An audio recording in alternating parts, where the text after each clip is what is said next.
My 29 female husband, 31 male, got a paternity test on our daughter, 5, and it came back negative, but I never cheated. Now he thinks our relationship is a lie and wants to divorce. He slammed the paper on the table so hard that the frame holding our family photo tipped over and fell to the floor. His face was red, his voice shaking with rage as he shouted, "She's not mine!" I froze. My daughter was in the other room watching cartoons, her giggles floating down the hallway, completely unaware that her entire world was about to split apart. I stared at the paper, bold black letters screaming at me. Paternity test results, 0% probability. My hands started shaking. I couldn't breathe. My husband's eyes were locked on me, filled with something I had never seen before. Disgust. Betrayal. "I never cheated," I cried, but the words sounded weak, like air escaping from a balloon. He laughed, bitter and broken. "The test doesn't lie. You've been lying for 5 years." I tried to reach for him, but he pulled away like my touch burned. He grabbed his coat, muttering under his breath, "Our whole marriage is a joke." And then the door slammed shut behind him, leaving me shaking, clutching the paper, my daughter's laughter still echoing like a ghost in the house. That night, as I lay in bed staring at the ceiling, I kept repeating the same words over and over. I never cheated. I never cheated. But no matter how many times I said it, the paper on the kitchen table said otherwise. And if I didn't cheat, then how could the test be wrong? It feels unreal even typing this out. Let me back up. My husband and I have been married for 6 years. We dated for 3 years before that. He's always been the kind of man who double-checks things, who wants proof, who doesn't like leaving anything to chance. But I never thought that would extend to our daughter. 5 years ago, when I gave birth, I thought it was the happiest moment of our lives. He cried when he held her, he cut the cord, he whispered, "She's perfect." And I believed everything was fine. We built our family, our routines. He worked, I worked. We argued about bills, about bedtimes, about little things like every couple does. Nothing out of the ordinary. Until last week, when I noticed he was quieter, colder. He stayed later at work, avoided looking me in the eye. I thought maybe it was stress, maybe money problems. But then out of nowhere, he confronted me with this test. Apparently, he took our daughter for ice cream, but instead of just ice cream, he swabbed her cheek and mailed it off. Without telling me, without even giving me a chance to understand. Now he thinks our marriage is a lie. And I am stuck here, trying to figure out how the hell my daughter, the baby I carried, the baby who looks like me, the baby I nursed and rocked to sleep, could possibly come back as not his. The worst part, he told me tonight that he's talking to a lawyer, that unless I, quote, come clean, we're done. But there's nothing to confess. I didn't cheat. I know I didn't. And yet that paper is sitting on my table, tearing my family apart. I don't know how to fix this, and I don't know if I can. The morning after he dropped the bomb, I sat at the kitchen table staring at the paper again. It didn't matter how many times I read the words, the result never changed. 0% probability. When my husband finally came home, he didn't greet me, he didn't kiss our daughter, he barely looked at either of us. He went straight upstairs, showered, and changed clothes like a guest in his own house.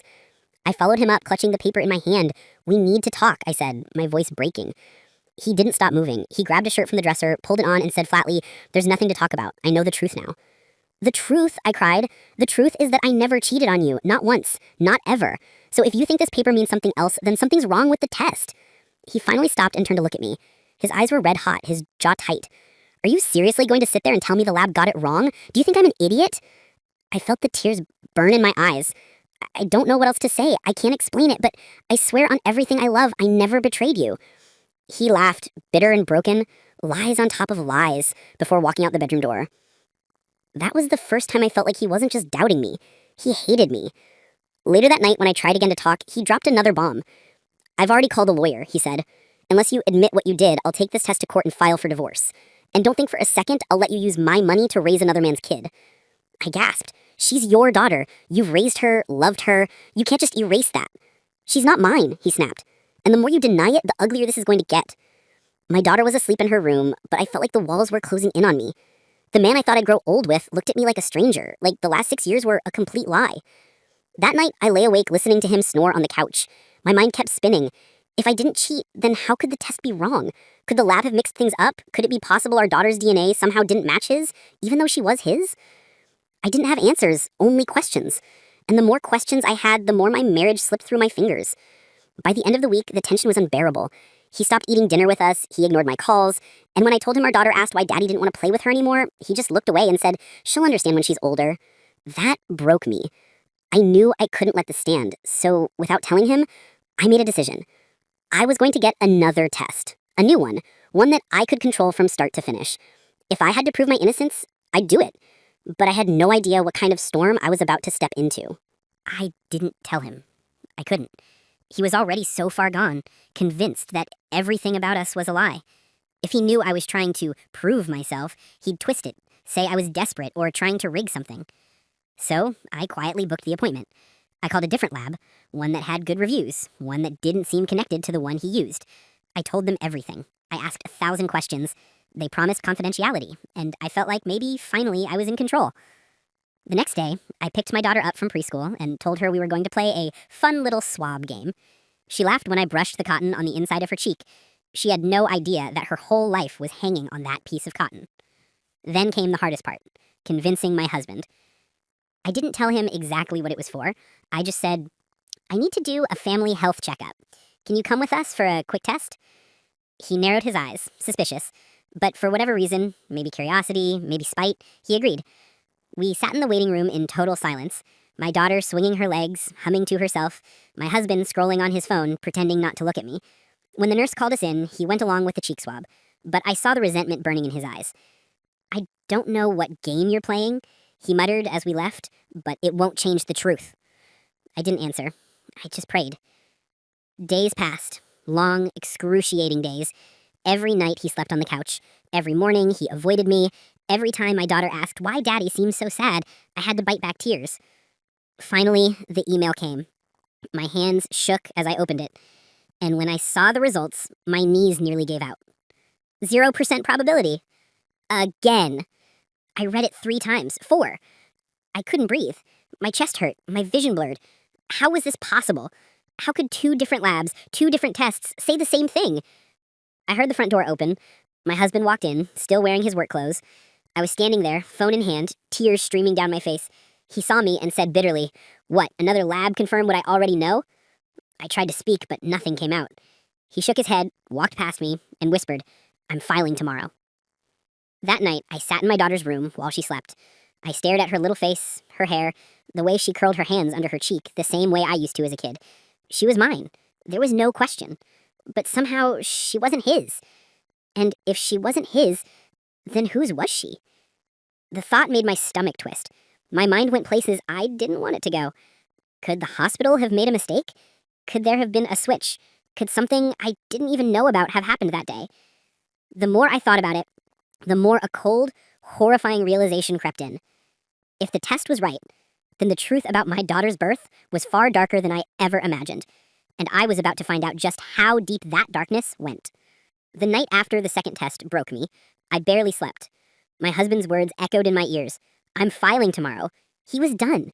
He saw me as a liar, and no amount of begging or pleading would change his mind. But I couldn't stop replaying one thing in my head. The hospital. The birth. I remembered it so clearly. The chaos, the nurses rushing around, the exhaustion so heavy I could barely keep my eyes open. My husband wasn't even allowed in the delivery room at first because they had to do an emergency C-section. For a few terrifying minutes, I thought I might lose both myself and the baby. Then, relief.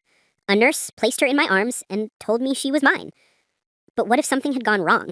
What if she hadn't been? The thought made my stomach churn. My mind went places I didn't want it to go. Could the hospital have made a mistake? Could there have been a switch? Could something I didn't even know about have happened that day? The more I thought about it, the more a cold, horrifying realization crept in. If the test was right, then the truth about my daughter's birth was far darker than I ever imagined, and I was about to find out just how deep that darkness went. The night after the second test broke me. I barely slept. My husband's words echoed in my ears. "I'm filing tomorrow." He was done. He saw me as a liar, and no amount of begging or pleading would change his mind. But I couldn't stop replaying one thing in my head. The hospital. The birth. I remembered it so clearly.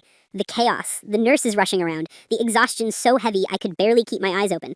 My husband wasn't even allowed in the delivery room at first because they had to do an emergency C-section. For a few terrifying minutes, I thought I might lose both myself and the baby. Then, relief. A nurse placed her in my arms and told me she was mine. But what if something had gone wrong? What if she hadn't been?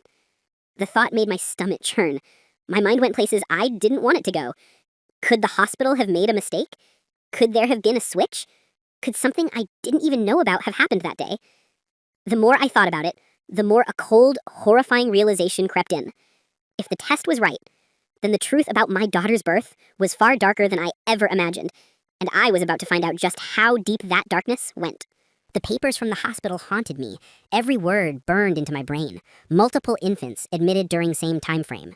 It was right there, in black and white. The possibility that my baby, the little girl I had raised for 5 years, might not have been mine by blood. I couldn't eat. I couldn't sleep. My husband didn't care. He kept moving forward with divorce paperwork like everything we built together was disposable. He spent his nights at the dining table, filling out forms, glaring at me whenever I walked by. Finally, I couldn't take it anymore. I called the hospital again, demanding answers. The woman at records hesitated, then said quietly, "You might want to speak to administration. There was an internal review around that time." My blood went cold. What kind of review? She lowered her voice. "I can't discuss it over the phone, but you should come in." I hung up, shaking. The next day, I went down there in person, dragging my daughter along because I had no one else to watch her. My husband refused to come. "I'm not entertaining your fairy tales," he spat. At the hospital, a thin man in a suit met me in a small office. He introduced himself as part of patient relations. His hands fidgeted with a pen the whole time, his eyes darting everywhere but mine. I told him everything: the paternity test, the second test, my husband filing for divorce, the medical record that mentioned multiple infants. His face paled. He cleared his throat, then said, "There was an incident.